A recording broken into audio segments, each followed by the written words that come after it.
If I were the devil,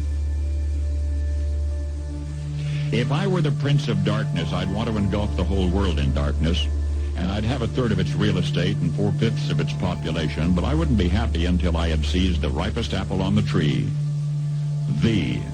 So I'd set about, however necessary, to take over the United States.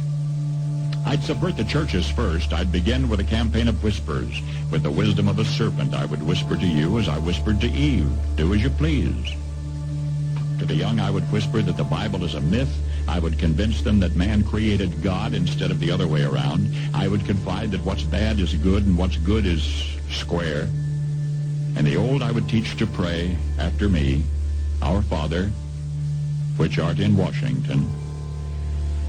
And then I'd get organized. I'd educate authors in how to make lurid literature exciting so that anything else would appear dull and uninteresting. I'd threaten TV with dirtier movies and vice versa. I'd peddle narcotics to whom I could. I'd sell alcohol to ladies and gentlemen of distinction. I'd tranquilize the rest with pills.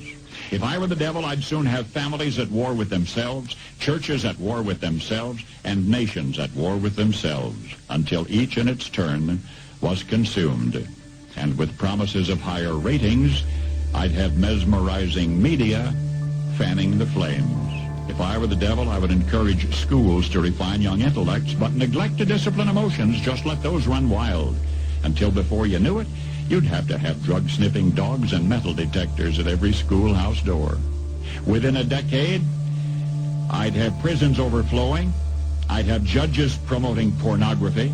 Soon I could evict God from the courthouse, then from the schoolhouse, and then from the houses of Congress. And in his own churches, I would substitute psychology for religion and deify science. I would lure priests and pastors into misusing boys and girls and church money.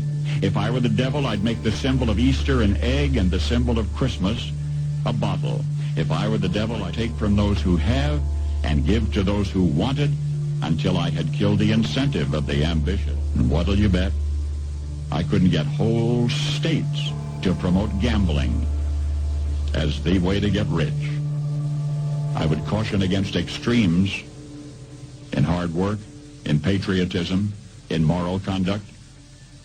I would convince the young that marriage is old-fashioned, that swinging is more fun, that what you see on TV is the way to be. And thus I could undress you in public, and I could lure you into bed with diseases for which there is no cure. In other words, if I were the devil, I'd just keep right on doing what he's doing.